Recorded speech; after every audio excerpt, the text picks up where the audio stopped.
যখন কোরআন বা কোরআনী কথা শুনো তো পরিপূর্ণ মনোযোগ দিয়ে শুনো। এটা হলো প্রথম হুকুম, আদেশ। দ্বিতীয় আদেশ হলো আনসিতু, পরিবেশটাকে নিঝুম রেখা শুনো, যেন কোনো আওয়াজ না হয়, তাইলেই কিন্তু পুরস্কার পাবো। লাআল্লাকুম তুরহামুন। আর আল্লাহর পুরস্কার ছোট না, এক করলেই তো 10 দেন, ঠিক না? এক ঘন্টা খাটলে 10 ঘন্টার বেতন কে দেয় দুনিয়াতে? এক করলে 10 দেয়, কিন্তু দুনিয়ায় তো কেউ দেয় না, ঠিক না? 10ও কম বললাম আমি। আমাদের নবীজি তো 10, আল্লাহ যখন বলছেন 10, তো বলছে তাইলে আমার উম্মত হইয়া লাভটা কি হইল? মাত্র 10। আর আমি আপনার বন্ধু হইয়া লাভ হইল কি? মাত্র 10। তা আল্লাহ বলছেন 100। আবারও নবীজি বলছেন মাত্র 100।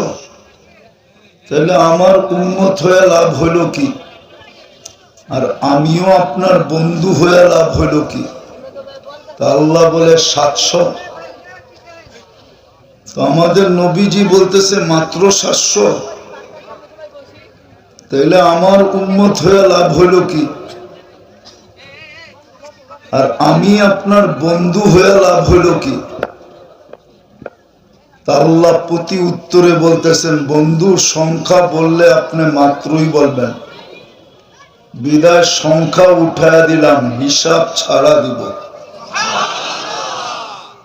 তাহলে এক করলে যদি হিসাব ছাড়া দেয়, তা আল্লাহর দাম তো ছোট না, ঠিক না? তো পুরস্কার তো ছোট না, পুরস্কার দিবেন, কিন্তু শর্ত 2টা। পরিপূর্ণ মনোযোগ দিয়ে শুনতে হবে।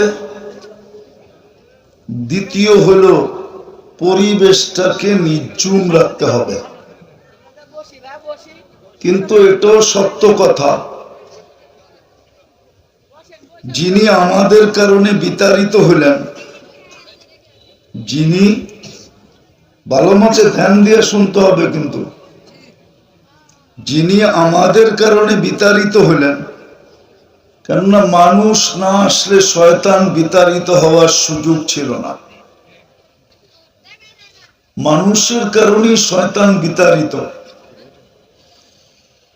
আমার কাছে মানুষের কারণেই শয়তান বিতাড়িত।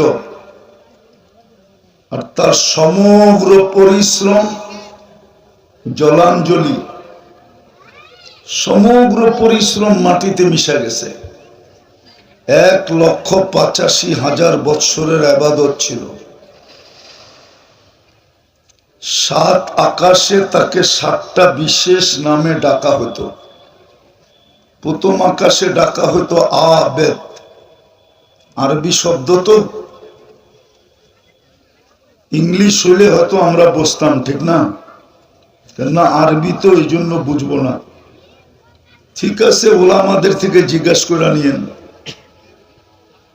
প্রথম আকাশে ডাকা হতো আবেদ, দ্বিতীয় আকাশে ডাকা হতো জাহেদ, পরেরটা ডাকা হতো তকি, পরেরটা ডাকা হতো অলি, পরেরটা ডাকা হতো খাজেন,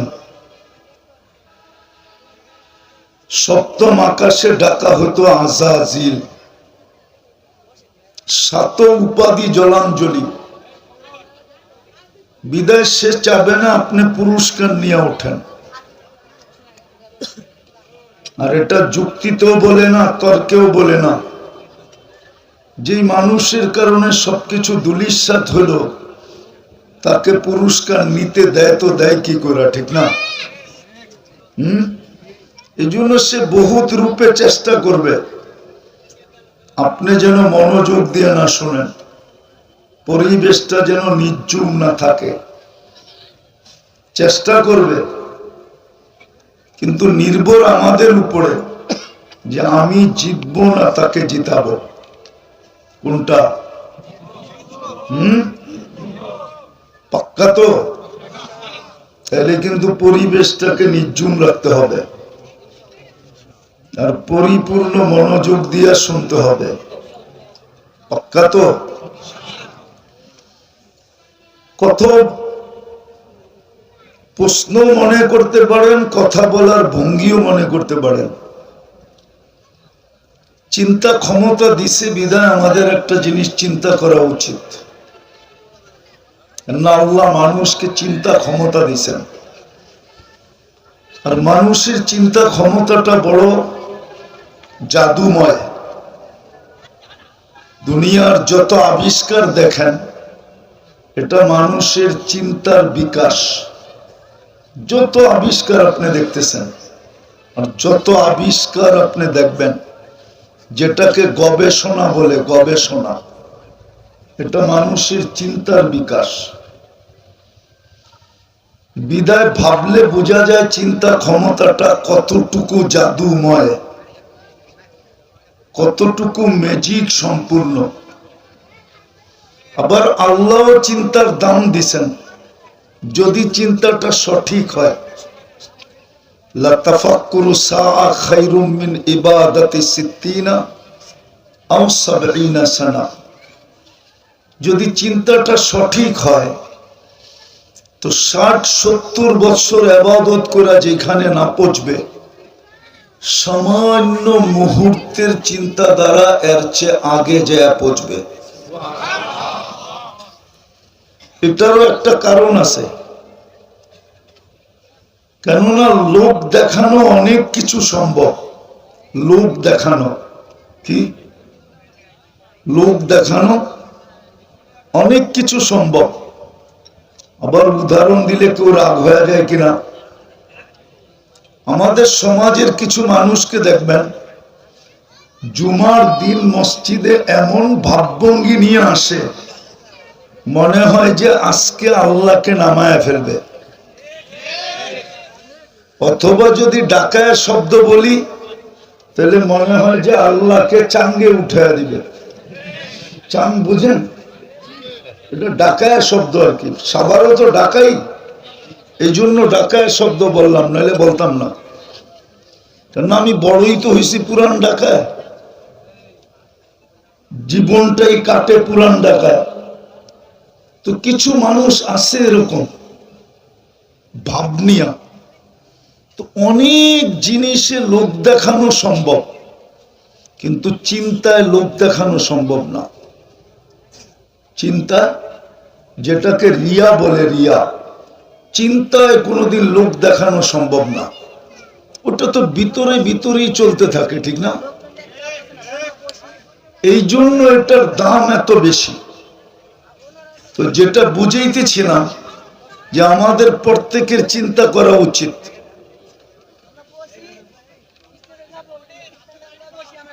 আওয়াজ না, আওয়াজ না, আওয়াজ না, আওয়াজ ছাড়া করেন। বললাম না, শয়তান কোনোদিন চাবে না যে আমরা আজকে পুরস্কার নিয়ে উঠি। ও এক এক রূপে আসবে, কখনো বাচ্চার রূপ নিয়ে আসবে, এক এক রূপ নিয়ে আইসা পরিবেশটাকে নষ্ট করতে চেষ্টা করবে। ঠিক আছে? তো কথা যেটা বলতেছিলাম, লম্বা কিন্তু সম্ভব না, শর্টই হবে। কিন্তু অল্প কথাও যদি দিলে গাঁথতে পারি তাহলে যথেষ্ট হবে। প্রমাণ দেই আমি দুই একটা, তাইলে বুঝে আসবে। ইব্রাহিম ইবনে আদহাম রহমতুল্লাহ আলাইহি কোনো ওলি ছিলেন না, উনি তো একজন শাসক ছিলেন।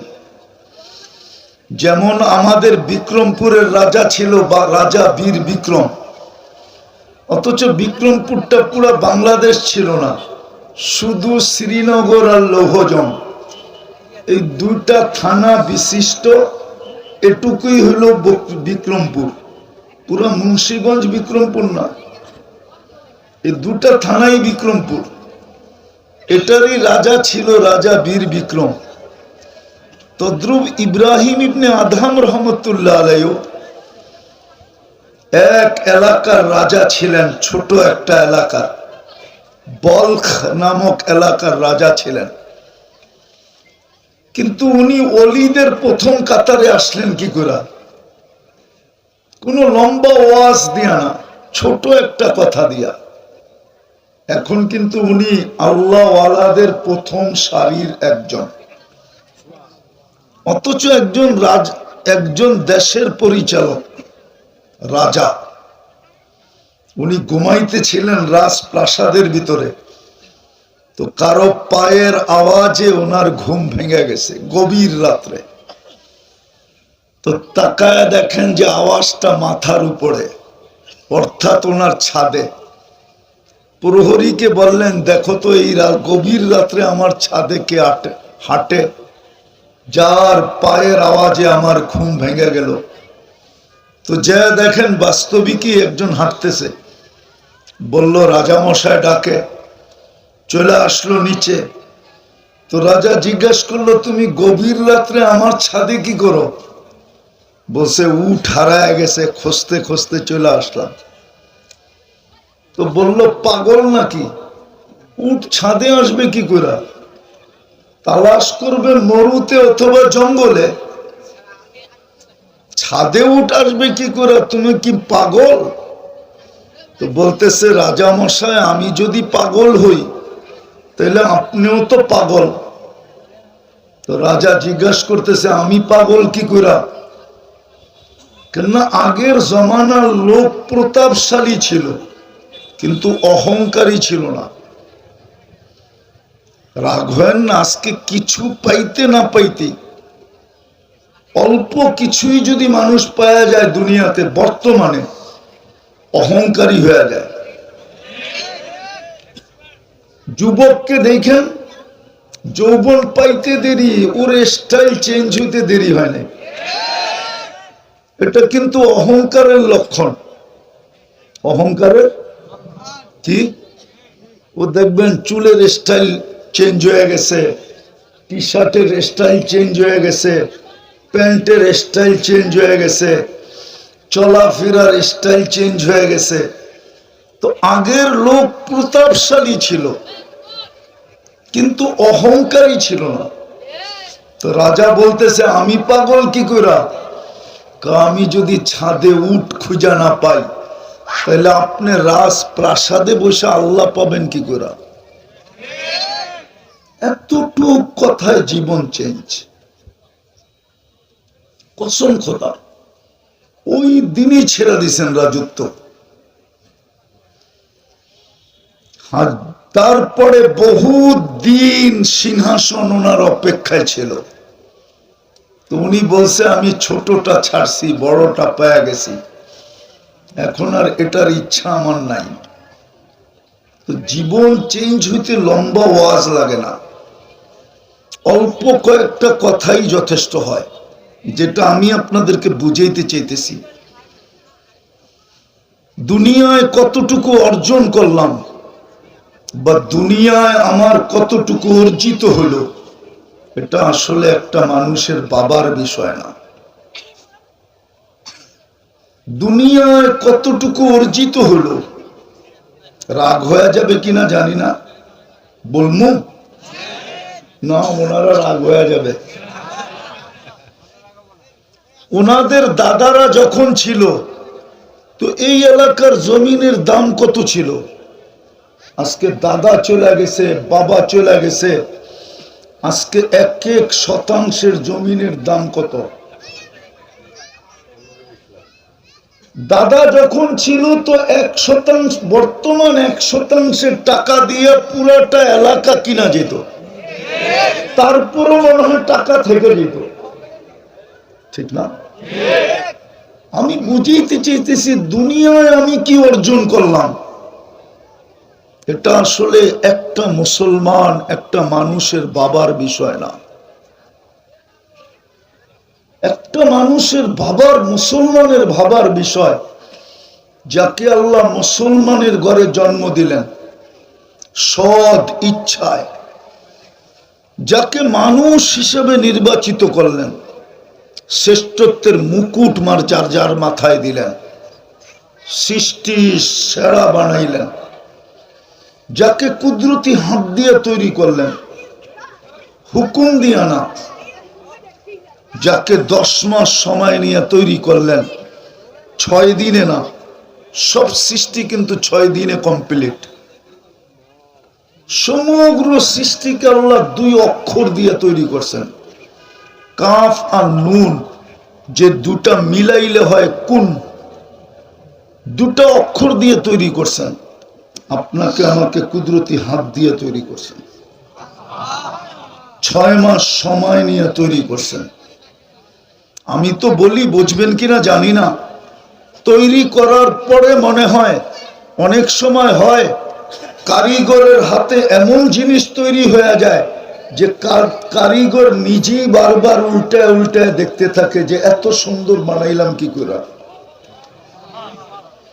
আল্লাহ মনে হয় আমাদেরকে তৈরি করার পরে নিজেই দেখা বলতেছেন, শ্রেষ্ঠত্বের মুকুট আর কার মাথায় দিব, এর চেয়ে সুন্দর তো একটাও দেখি না, বিদায় ওর মাথায় বসায় দিলাম।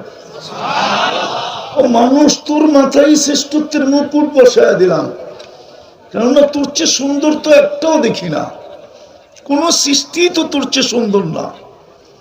যদি সুন্দর হইতো তাহলে মিশরের মেয়েদের কথাই তো সত্য হইতো।